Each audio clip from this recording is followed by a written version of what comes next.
কষ্ট পাচ্ছে মাছটা। মাছটা দেখে আমার কষ্ট লাগতেছে, মাছ খাবার ইচ্ছে করবে। শাকের মধ্যে পুঁই, মাছের মধ্যে রুই। বাজারে গিয়ে বাঙালির আগে রুই মাছটাই নাকি খোঁজে।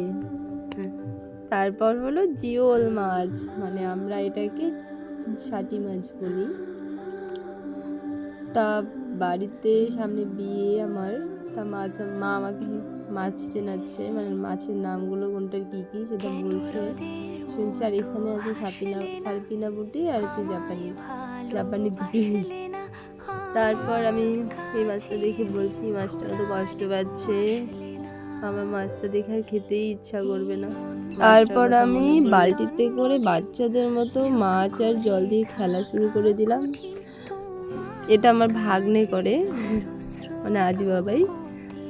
তা মা মাছ কাটছে আর আমাকে বলছে যে এই মাছটুকু বাজারে কিনতে গেলে অনেক টাকাই নিত। আসলে সামনে বিয়ে বাড়িতে, তা পুকুরে মাছগুলো বিক্রি করেনি, অনেক মাছ ছাড়ছে, লাগবে অনুষ্ঠানে, মাছ তো লাগবেই, সেই জন্য রেখে দিয়েছে। আর বাড়ির সব কিছু প্রায় ঘরের জিনিস খেতে খেতে কেনা জিনিস একটুখানি দেখলে কিরকম যেন লাগে, ভালো লাগে না।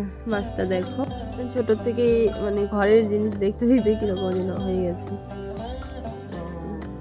মাছের সঙ্গে খেলা শুরু করে দিয়েছি। দেখো ভিডিওটা কেমন হয়েছে অবশ্যই বলো, আর লাইক কমেন্ট করে দিও।